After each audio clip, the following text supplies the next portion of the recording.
Chapitre 127. Les discours de la belle eau. Tu ne tenteras pas le Seigneur ton Dieu. Le témoignage de Jean-Baptiste.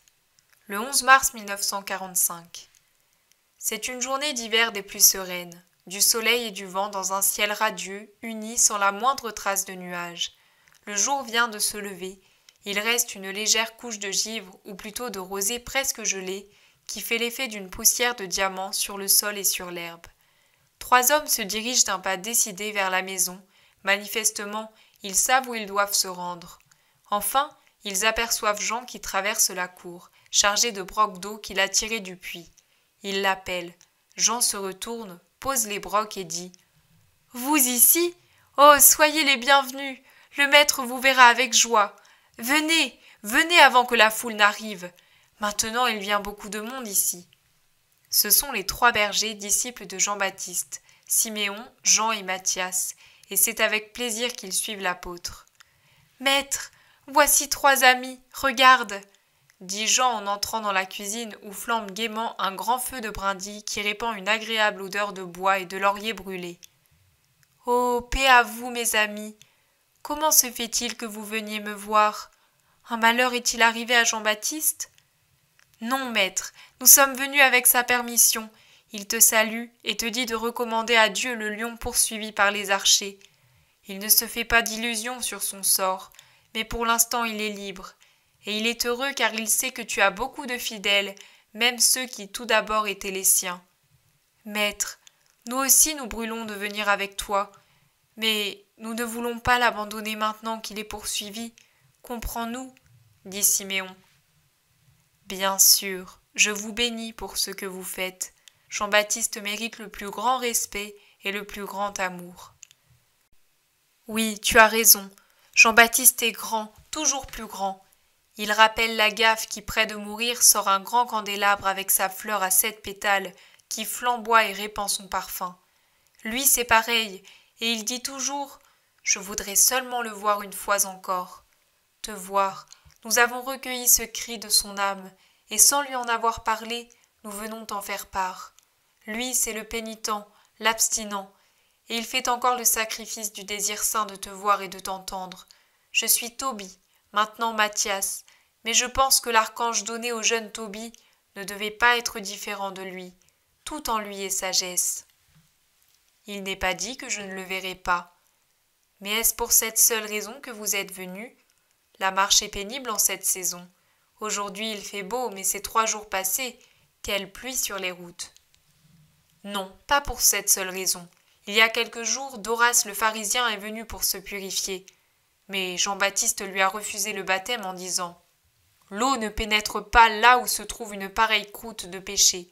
Le seul qui puisse te pardonner, c'est le Messie. » Il a alors répondu « J'irai le trouver, je veux guérir, et je pense que ce mal vient de son maléfice. » Alors Jean-Baptiste l'a chassé comme il aurait chassé Satan. En partant, Doras a rencontré Jean qu'il connaissait depuis le temps où il allait voir Jonas, qui était un peu parent avec lui, et il lui a dit « J'y vais, tout le monde y va. Même Manaën y est allé et jusqu'aux courtisanes y vont. » Je dis ce mot, mais il en a utilisé un autre plus dégoûtant. La belle eau est pleine de gens dans l'illusion. Mais s'il me guérit et me lève l'anathème des terres, creusées comme par des machines de guerre, par des armées de taupes, des vers et des courtilières, qui déterrent les graines et rongent les racines des arbres fruitiers et des vignes, car il n'y a pas moyen d'en venir à bout, je deviendrai pour lui un ami. Sinon, malheur à lui. Nous lui avons répondu « Et c'est avec ces sentiments que tu y vas ?» Il a demandé « Et qui a foi en se posséder ? Du reste, puisqu'il reçoit les prostituées, il peut bien faire alliance avec moi. Nous avons voulu te prévenir pour que tu puisses savoir à quoi t'en tenir sur Doras. » Tout est déjà fait. Déjà ? Ah, c'est vrai, lui il a des chars et des chevaux quand nous n'avons que nos jambes. Quand est-il venu ? Hier. Et qu'est-il arrivé ? Voilà, si vous avez l'intention de vous occuper de Doras, vous pouvez vous rendre chez lui à Jérusalem et participer au deuil. On est en train de le préparer pour le tombeau. Il est mort ? Oui, ici. Mais ne parlons pas de lui. Bien, maître, dis-nous seulement une chose. Est-ce vrai ce qu'il a dit de Manaën ? Oui. Cela vous déplaît-il ? Oh, mais c'est notre joie. Nous lui avons tant parlé de toi, à lui, à ma chéronte. Et que veut un apôtre sinon que son maître soit aimé? C'est ce que voulaient Jean et nous avec lui. Tu parles bien, Matthias. La sagesse est avec toi. Moi, je ne voulais pas croire à ce que ces scribes puissants ont dit. Mais maintenant, nous avons rencontré la femme voilée, celle qu'on dit être prostituée. Elle est même venue chez nous te chercher avant la fête des tentes, et nous lui avons dit « Celui que tu cherches n'est pas ici, mais il sera bientôt à Jérusalem pour la fête des tentes. » Nous lui avons parlé ainsi car Jean-Baptiste nous a dit « Voyez cette pécheresse, c'est une croûte d'ordure, mais à l'intérieur elle a une flamme qui ne cesse de grandir. Elle deviendra si forte qu'elle rompra la croûte et tout brûlera. L'ordure tombera et il ne restera que la flamme. » C'est ce qu'il a dit. Mais est-il vrai qu'elle couche ici, comme sont venus le dire deux scribes puissants? Non. Elle se trouve dans une des étables du régisseur, à plus d'un stade d'ici. Langues infernales! As-tu entendu? Et eux? Laissez-les dire. Les bons ne croient pas à leurs paroles, mais à mes œuvres. C'est aussi ce que dit Jean. Il y a quelques jours, des disciples lui ont dit en notre présence « Rabbi, celui qui était avec toi au-delà du Jourdain et à qui tu as rendu témoignage, baptise maintenant. Et tous vont à lui, tu vas rester sans fidèle. » Jean a répondu « Bienheureuse mon oreille qui entend cette nouvelle. Vous ne savez pas quelle joie vous me faites. Sachez que l'homme ne peut rien prendre qui ne lui soit donné par le ciel. Vous pouvez témoigner que j'ai dit « Je ne suis pas le Christ, mais celui qui a été envoyé devant lui pour lui préparer le chemin. » L'homme juste ne s'approprie pas un nom qui n'est pas le sien, et même si quelqu'un veut le louer en lui disant « C'est toi celui-là », c'est-à-dire le saint, il répond « Non, en vérité non, je suis son serviteur », et il en ressent également une grande joie, car il dit « Voilà, c'est que je lui ressemble un peu, si l'on peut me prendre pour lui. » Or, que veut celui qui aime, si ce n'est ressembler à l'être aimé?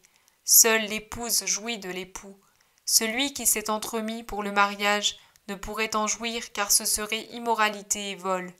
Mais l'ami de l'époux qui se tient dans son voisinage et entend sa voix que remplit la joie nuptiale, éprouve une joie si vive qu'elle est un peu semblable à celle qui rend heureuse la Vierge que l'ami a épousée, et que cela lui donne un avant-goût du miel des paroles nuptiales. C'est ma joie, et elle est complète. Que fait encore l'ami de l'époux après l'avoir servi des mois durant, et après avoir escorté son épouse jusqu'à la maison? Il se retire et disparaît. Ainsi en est-il de moi. Un seul reste, l'époux avec l'épouse, l'homme avec l'humanité. Ah, quelle parole profonde! Il faut qu'il croisse et que je diminue.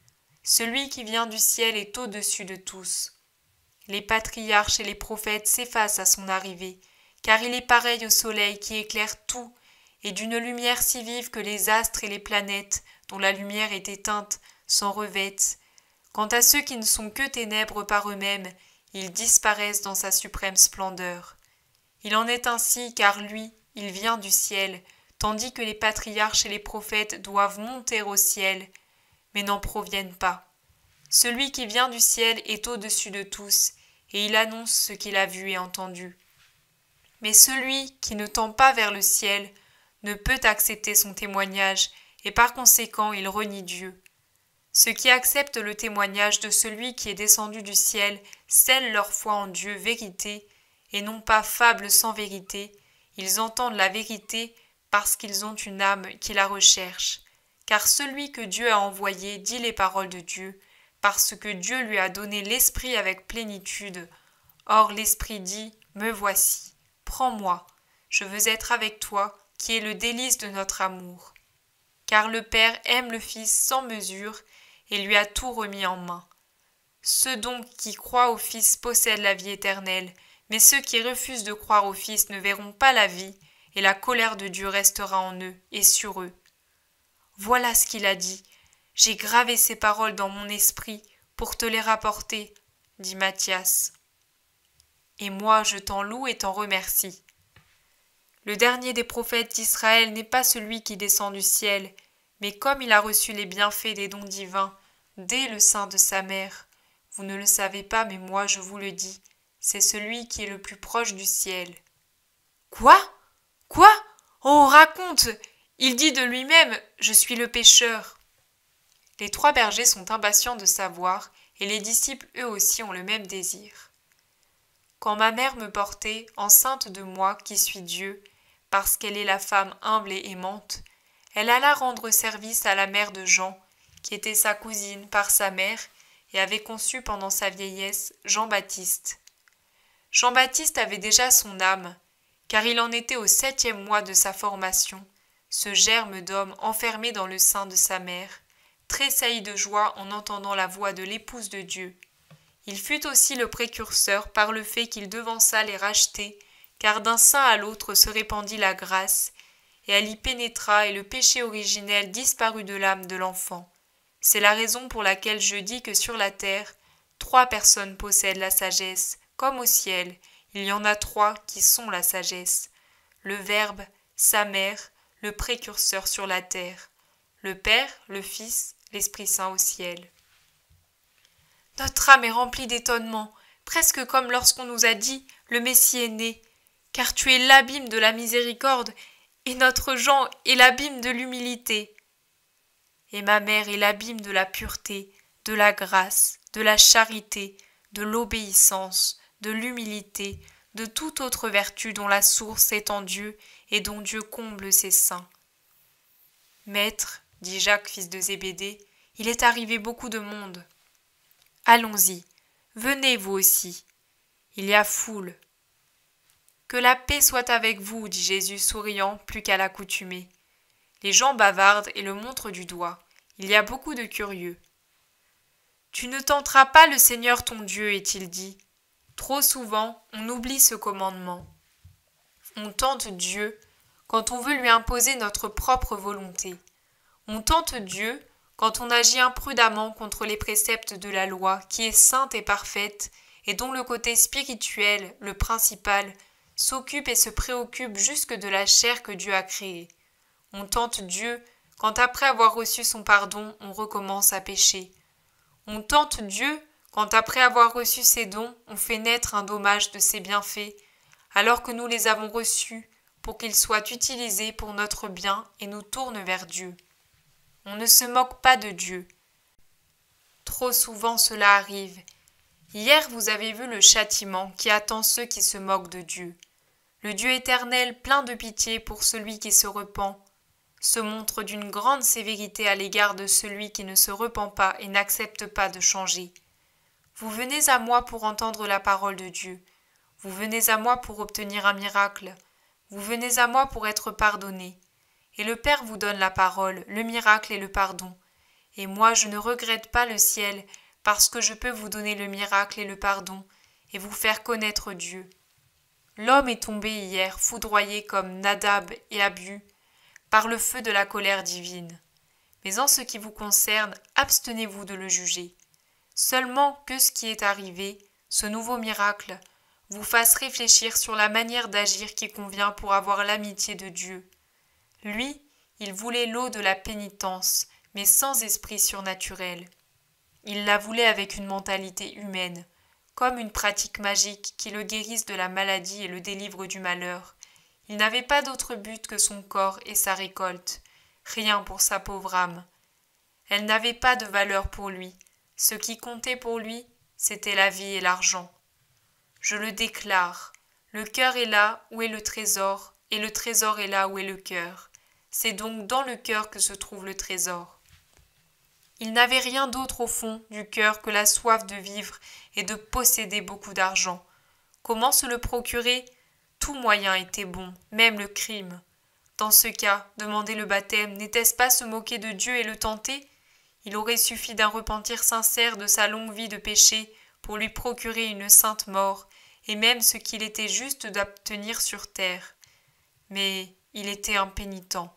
N'ayant jamais aimé personne en dehors de lui-même, il en arriva à ne pas s'aimer lui-même, car la haine tue jusqu'à l'amour animal et égoïste qu'on a pour soi. Les larmes d'un repentir sincère auraient dû être son eau lustrale, et qu'il en soit ainsi pour vous tous qui m'écoutez, car personne n'étant sans péché Vous avez tous besoin de cette eau. Elle descend, pressée par le cœur, elle lave, rend la virginité à ce qui était profané, relève celui qui est tombé, rend la vigueur à celui que la faute avait saigné à blanc. Cet homme ne se préoccupait que des malheurs de la terre. Mais il n'y a qu'un malheur qui doit faire réfléchir l'homme, c'est le malheur éternel de perdre Dieu. Cet homme n'oubliait pas de faire les offrandes rituelles, mais il ne savait pas offrir à Dieu un sacrifice spirituel, c'est-à-dire s'éloigner du péché, faire pénitence, demander par ses actes le pardon. Les offrandes hypocrites, faites avec des richesses provenant de biens mal acquis, reviennent à inviter Dieu à se faire complice des mauvaises actions de l'homme. Cela peut-il donc arriver? N'est-ce pas se moquer de Dieu que d'avoir cette audace? Dieu repousse celui qui dit « Voilà mon sacrifice », mais brûle de continuer sa vie de péché. Est-ce que le jeûne corporel sert à quelque chose lorsque l'âme ne s'impose pas le jeûne du péché? Que la mort de l'homme, qui a eu lieu ici, vous fasse réfléchir sur les conditions nécessaires pour être vraiment aimé par Dieu. Maintenant, dans son riche palais, les parents et les pleureurs mènent le deuil sur sa dépouille que l'on va bientôt conduire au tombeau.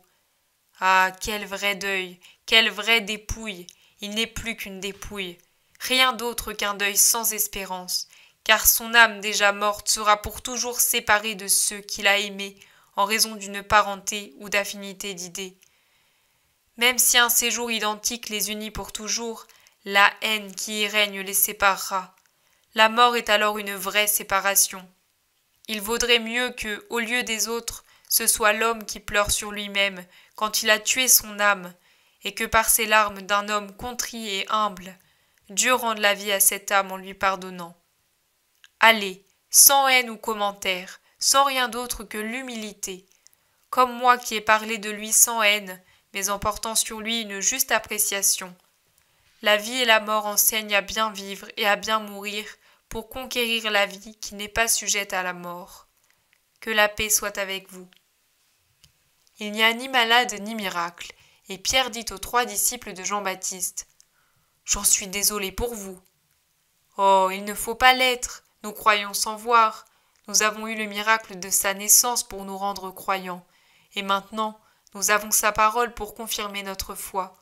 Nous ne demandons qu'à y rester fidèles jusqu'au ciel comme Jonas notre frère. » Tout prend fin.